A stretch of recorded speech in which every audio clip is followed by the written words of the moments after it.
The sun was low in the sky, painting the yard in golden hues as the warmth of the day lingered in the air.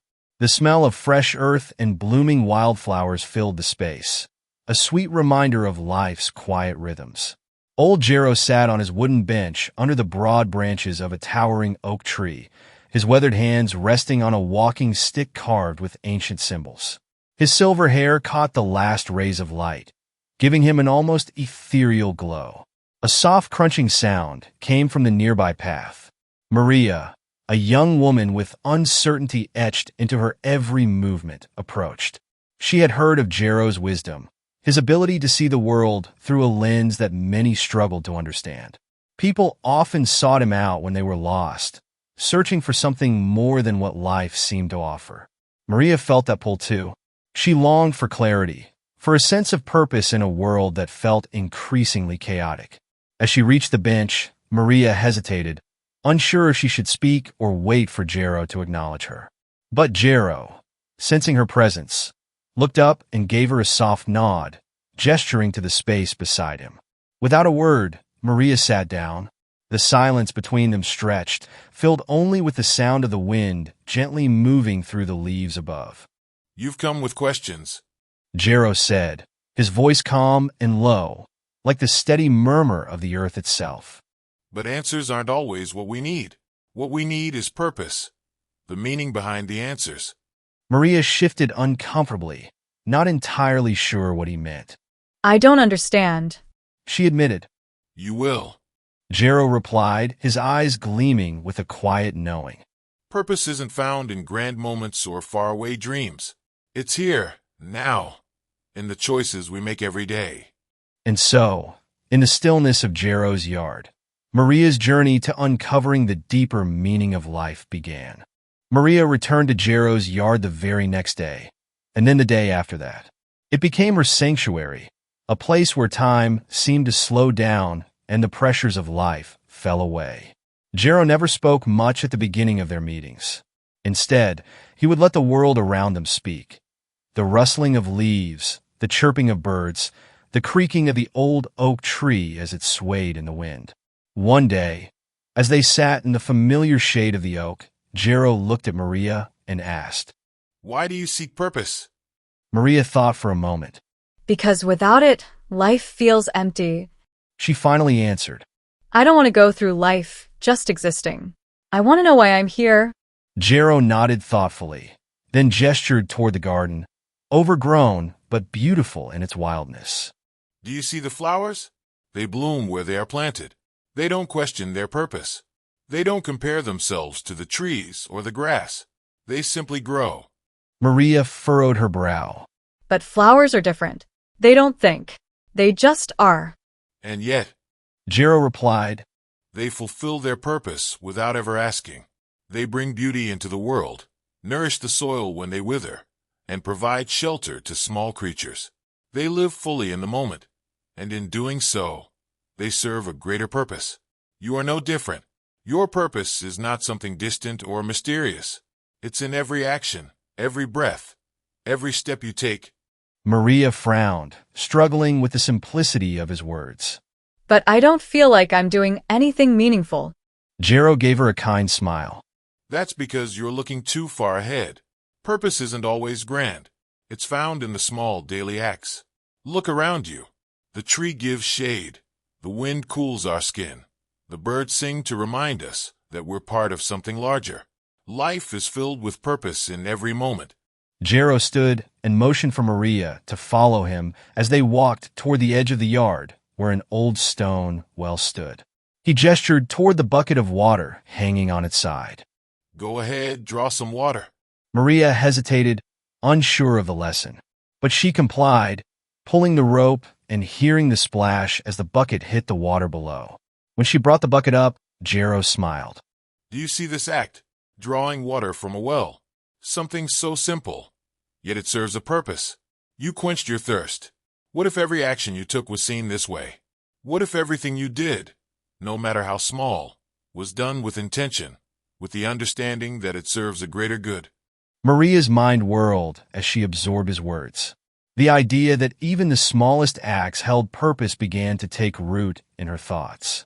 She had always imagined purpose as something grand, a life-changing career, a profound realization. But Jero was teaching her that purpose was woven into the fabric of everyday life. As they walked back toward the oak tree, Jero began to speak again. There's a story I once heard. He said, his voice deep with memory. A story of a man who spent his whole life seeking the meaning of life.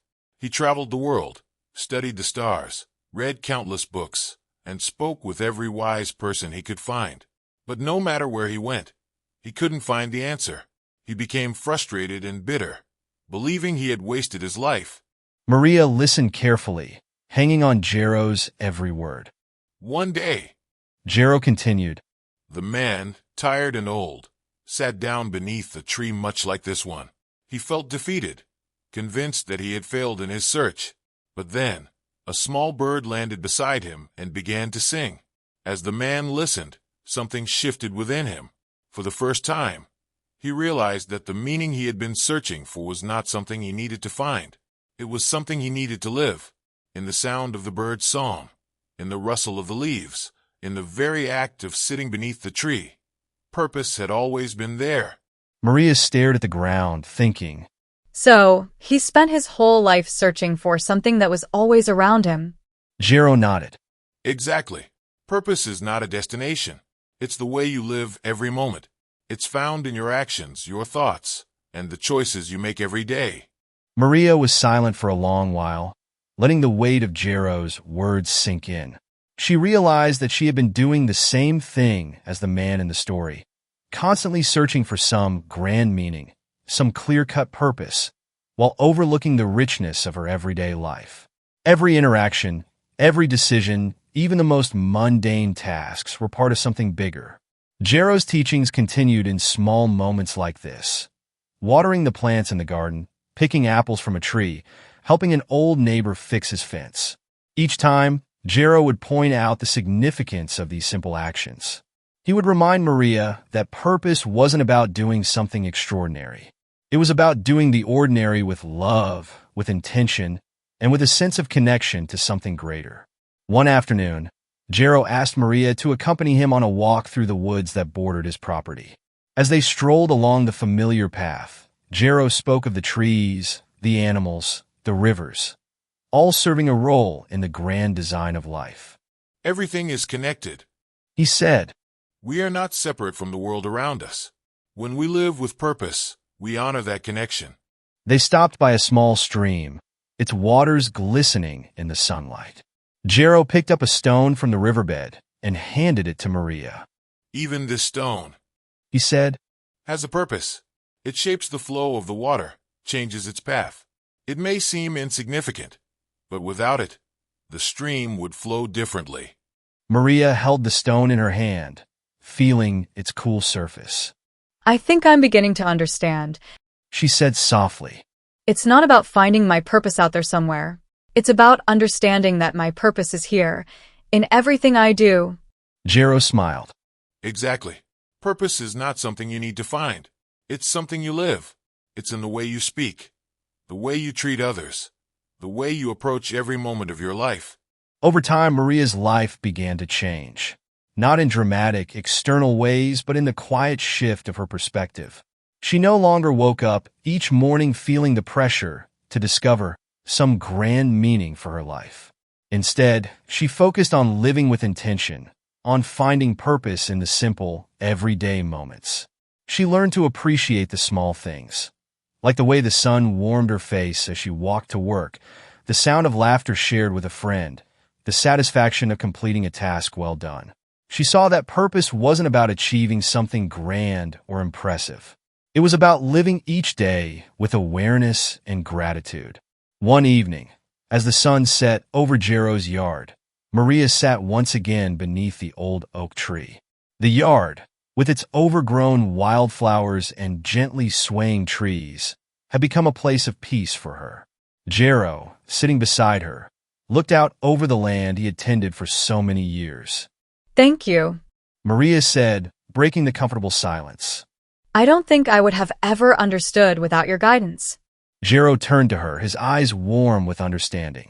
You've always had the answers within you. He said softly. You just needed to remember. Maria smiled, feeling a sense of calm and contentment she hadn't felt in a long time.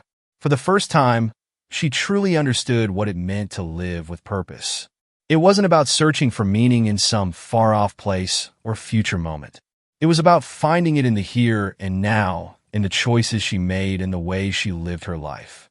As the stars began to twinkle in the darkening sky, Jero stood and tapped his walking stick against the ground.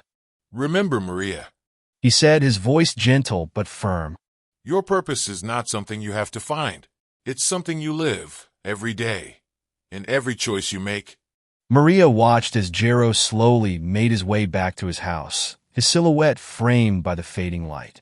She remained there for a while longer, sitting under the oak tree, feeling the cool evening breeze on her skin.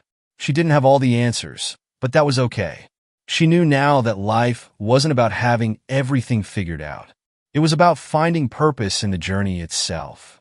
If this story has resonated with you and inspired you to live a more purpose-driven life, I invite you to subscribe to my channel.